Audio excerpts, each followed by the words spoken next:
You got the teaching post, okay? Okay, let's go. Talk about life. And let me tell you. Let me give you. I'm so tempted to curse. I was cursing after all my nights. I was worshiping 3 or 4 hours. Give you see this little thing here? Do you see it? What is that? I had friends for many years that were on the streets. I still have friends that are homeless. That was one of my friends who died. His name was Huey Martin. And I'm still good friends with his two brothers, David and Andy. And David might think I'm mad because I go visit David. He lives in La Armada housing complex. And it's been a few months. And David has a great testimony, David Martin. I was actually sharing part of it. For those of you, Banyalises, for those of you that can get your minds away from all of your iniquities, I could give you some good stories of things that happened. David Martin was tried on a very famous murder case, which I've told the story. But David Martin, he killed a friend of his. It was like his best friend. But he shot him with a shotgun. And I remember his brothers, they wouldn't talk a lot about it. But they would tell me, you know, John, when they autopsied the body, they found shotgun shells, pellets also on the bottom of the feet of his best friend that David murdered. Meaning he kept shooting. So David had a temper problem. But it was a very famous trial. Courts, judges, all of you here. But it was famous because David's mother, he told me good stories about his mom. And they were, in poverty. They didn't have a lot of money. David's father was an alcoholic. I remember all these stories my friends tell me. So the shrimp, we'll get back to the shrimp. But his mother asked, and it was up in the Dallas area, many years ago, maybe around 1970, David's older. And his mother went and asked, who's the best defense lawyer? And he's told me the name before. But the name, Percy, something Percy, but it was the same defense lawyer that Jack Ruby had, or Lee Harvey Oswald, one of them. Of course, Jack Ruby shot Oswald, but it was a famous lawyer, Percy Summin. David even told me years later he read the book on him. David's smart. And so the mother went and sat in the office one day, wherever his office was, I guess in the Dallas area, and asked the secretary, she wanted to speak to that famous lawyer. And I think David also said he never lost a murder case. And the secretary kept saying, he's not here today. She said, I'll wait. David's mom. Finally, at the end of the day, he was there all day long, but he was a busy, famous lawyer. And he came out and said to the mother, can I help you? And she said, my son has been arrested for murder. David was in prison also with a black man. I'm remembering now this very interesting story. And they were both going to be tried. These would have been death row cases. David and the black man. And David said when he was in the cell, he remembers, because they both got arrested, I guess, the same night. They were puking up and all, I guess, alcohol, they were drunk. So the famous lawyer took the case. And the mother said, all I have is, she brought the title for her little trailer. Like, this is all I can. And he took it pro bono. Tried the case. And David Martin got off. And David even told me about, even though he got off, and it was very famous. And he said later, he was still angry, bitter David. And David went to his friend's grave and pissed on the grave. And David even told me, he said, you know, John, this was a famous trial that the media covered. And he said, you know what's so weird, John? He understood that he got off because of the way those events happened. But after the trial, he spoke to the jurors, and David remembers this. In his defense, the lawyer was a good lawyer. And in his defense, the lawyer had David, I guess, testify, which is normally you don't have the, but either, I guess David testified, because I remember David Martin told me, he told a story once, which was actually true, about the man he murdered, which was his best friend. And he said one time they were out hunting or shooting. And David's friend, the one he murdered, made his son try to shoot a bird, a particular type of a bird. And the son was like afraid. He didn't want to kill him. And so he told the story that his friend made his son shoot that bird now. And it was like on the ground and the son was crying. The story was true. And this just played into the emotions, had nothing to do with the trial. And however this lawyer got it in there, he got it in. And David was found not guilty. Now, he said, you know, John, but the jurors spoke to me at the end of the trial. And the one lady, an older lady that was on the jury, said to him, oh, that story about the bird. And David said, you know, isn't that amazing, John, that in this justice system, he said that I won that lady's vote because of the story about a bird. Because of the story about a bird. Now I'll tell you the truth. My friend Yui, I have friends that are gay. I'm not gay. There's a guy, Lance, that I was helping. One of the young guys. He's not around anymore. And Lance was like a MMA fighter. I tried to help Lance. He was one of the younger guys. And some of my friends on the street, look, they're violent, okay? They got a history of very, very violent history. Even some of the other street friends see me with a few of those other guys. And they're like afraid of some of the other ones. But they're all my friends. But Lance, he was a big kid, you know. I did Bible studies with Lance, tried to help Lance, just like the other guys. And I think Lance was a good-looking young kid. I think it might have been possible that he was bisexual, and I had other friends the same way. I never held that against any of them, or I tried to just help them. And I was honest with the view of Scripture and all. I never hid that. But one day, Lance, my friend Yui, was up at Timmons. I arm wrestled Lance one day. And I'm a good arm wrestler. And so I beat Lance. And it was tough because, you know, he was a strong kid, Lance. But I told him, I said, oh, for some reason I'm pretty good at that, Lance. And I had the title at Firehouse. It was kind of funny. Now, I'm not bragging too much here. And then it was something like they could get their violent shot another way, and no big thing. But we were at Timmons one day, and because he had like this background of an MMA fighter, probably true, I don't know, but he was big, strong, you know, built Lance. I was with Yui, and I seen him come up to Yui, and he was telling me, when Yui gets up here, John, I'm going to wrap this belt around his head, and I'm going to drag him through the parking lot. Now, I don't know why he wanted to do that. But Yui got up there, and Lance came up to Yui, and he, you know, puts word out, like people know about him because he tells the stories as well. But Yui had a big cup, a big gold cup.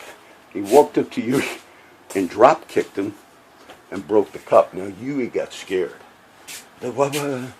And on another occasion, one of my other friends, the real violent younger one, was also looking to get Yuri, and Yuri looked at me and said, "You're not going to let him do anything, John." I said, "That's between you and the other one. It's another one." So anyway, Lance is like that. So Yuri got real scared, then later they kind of made up. And one day I was walking to Timmins, and I used to park in the parking lot of HEB and walk to Timmins. And I'm not paying attention, I'm distracted sometimes, and I was just walking up, and out of the corner of my eye, I saw, and I had a hot coffee in my hand. And out of the corner of my eye, I saw Lance come and do that drop kick. And I have a temper. So when he did that drop kick, that coffee, hot, went on him. But he was going to do like he tried to do. And I just took my glasses off because I've learned in the past, and these are expensive. My sunglasses are prescriptions. And what do you see me with? They were $150 for those. They're prescription glasses. I got them in New Jersey many years ago. So I take them off. Sometimes I'll put my wallet if there's, because, I don't want to get everything broken and all. So, but I took the glasses off, and he just caught me by surprise. And my reaction, I did indeed curse, and I was ready to beat the hell out of that kid. And he knew it. He knew it. But I was just ready. And I wasn't like, I was going to try to get a very good hard shot. Just the best hard shot you can get, and then whatever happens. But I wasn't like, I was going after him. And he saw it. And I cursed, I said, "I'll beat you." Well, then he got scared. And we walked up to Timmins, and I was still, because I was in front of him after he backed down. But they heard me saying, "You get the effing go," like that. So it looked bad on this. And everybody saw, like, oh. So, but the next day, he went inside, and everybody knew the story. But then he made something up. And he even came out. Then they were like, "What happened?" I said, "That kid was tried to drop kick me, and I was ready to kick his effing ass." And everybody saw. And so then he went inside and said, "Oh no, John, he lost it."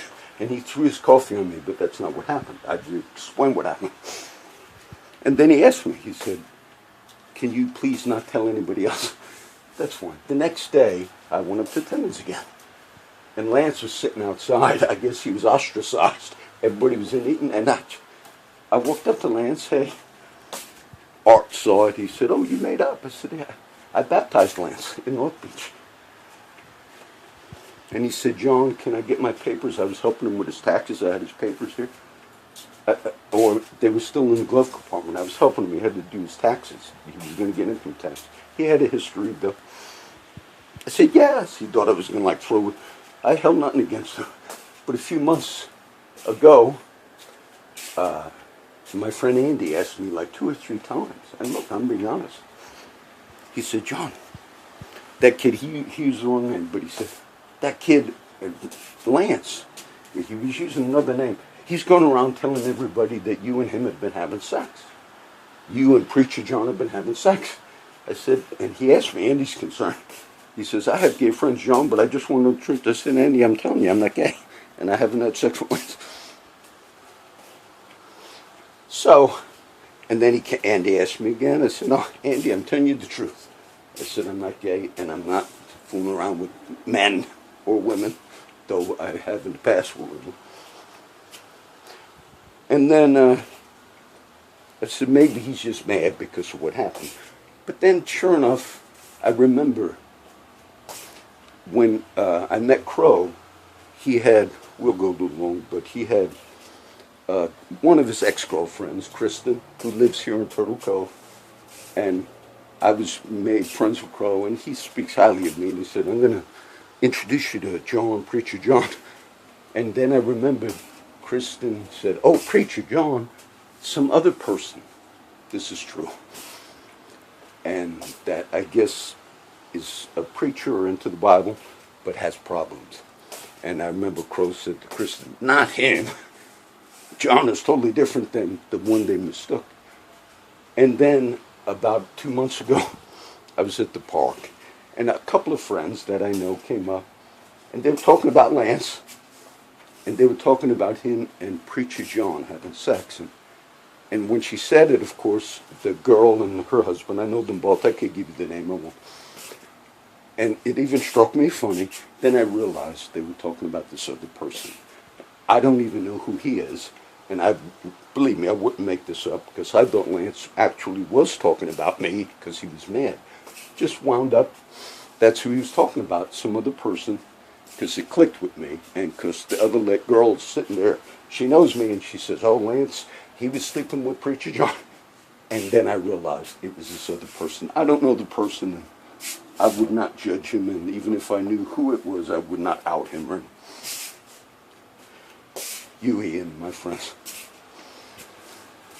But do you know, I'll tell you, this is the God's honest truth.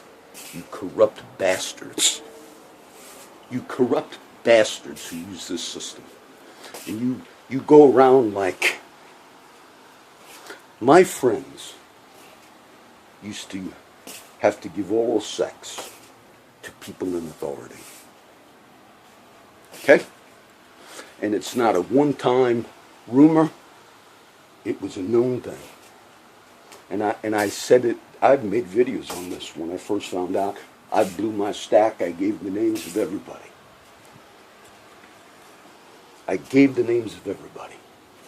But I thought, those in authority, cops, whether you have that particular lifestyle is your choice. But when you cross the line, and so some in authority, when I was speaking out on this issue, they knew I was. And they were afraid.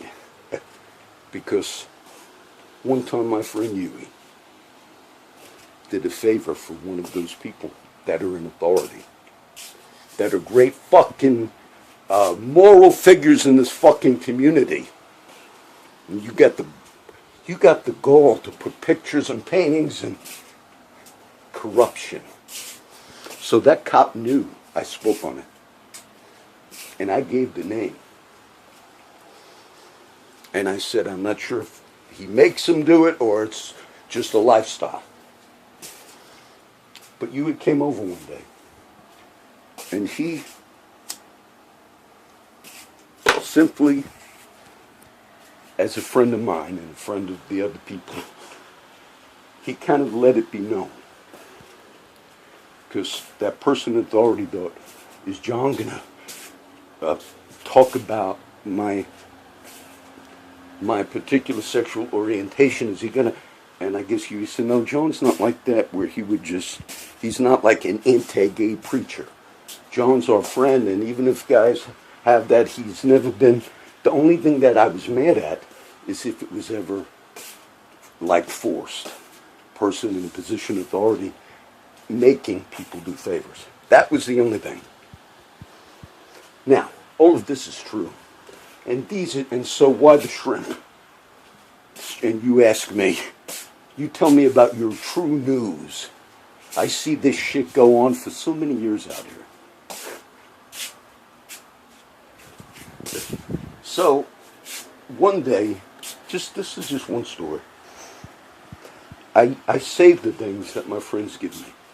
I have things here that my friends give me. Andy gave me this once, he had it. Just because there was a prophecy in Ezekiel about a barber's razor. And I said, man, and he had that. It's just like a barber's razor. And he gave that to Crow, and Crow gave it to me. And so, but one day, Huey came up to Timmons years ago, and he found that shrimp, just a rubber shrimp the guys would find. But it was like a brand new thing. And Huey was like me. He liked collecting that.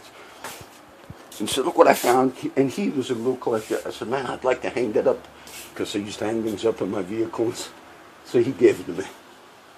And I hung it up.